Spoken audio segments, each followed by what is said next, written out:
with this sort of situation that we have on the ground in some part of the country, it looks like it's spiraling from one state to the other, and it has, it's like a coal, and we're seeing this effect happening.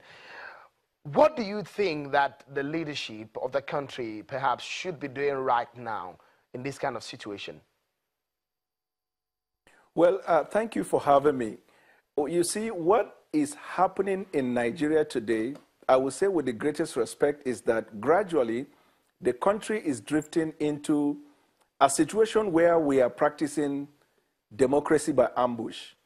Because when a civil populace or a group of persons make a demand, but not through the constitutional means, then they are taking the government by ambush, because the constitutional means of agitation is through the elected officials from those regions.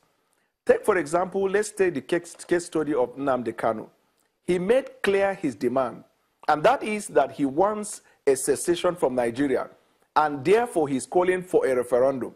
Now, ventilating your grudge is consistent with the Constitution. Everyone has a right of expression. However, there is a constitutional procedure for ventilating your grudge, and none of which involve, for example, the hoisting of flags, generating of currency, creating a national anthem, calling for the murder of the President of the Federal Republic, threatening that there will not be election in another part of the country.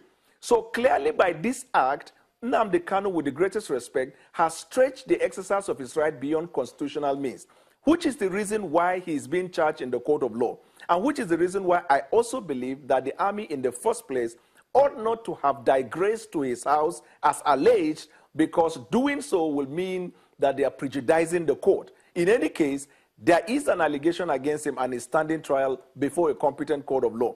But you cannot question, for example, the deployment of army, not just in the southeast, but in any part of the country, if, for example, there is a credible evidence that suggests that there is a need for a proactive step to be taken by the main of the service force in order to avoid the problem, because they have had similar operations last year in the southeast during the period of Christmas, and a lot of people celebrated that because it stopped to a large extent armed robbery, kidnapping, and all of that. They have had similar operation in the Niger Delta. They have had similar operation in the north. So it is difficult. And even Kanu, I listened to some of the audio, the video, he never condemned Operation Python Dance. What he condemned was the detour of the members of the army to his father's compound. I also listened to his lawyer. He did, in fact, the lawyer even stated in clear terms that there are designated routes that the army ought to have followed, but that they digress to Kanu as compound, which is the reason for the agitation. So there seems to be a consensus, even by the agitators, not as it were criticizing the army for going there, but that digression to Nnamdi Kanu's place will naturally generate a reaction. And that is very unfortunate if the reports that we have had is actually true. Mr. Moshood, if you tell us, as it stands right now, we're seeing situation in Abia, Rivers, Jos, and you focused on the southeast region.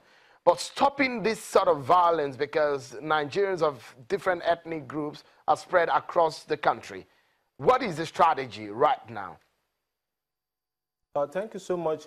You know, before this period, there have been issue of threat and counter-threat, which the Inspector General of Police, IGP Ibrahim Putu Idris, MP, MNI, have met with the Assistant Inspector General of Police in charge of zone, the Commissioner of Police in command, and have directed them to ensure that their personnel on the ground and varying degree of prevention strategies are put in place to ensure that these threats are not actualized. That has been ongoing, and security has been beefed across the country, not only in the southeast or the south-south.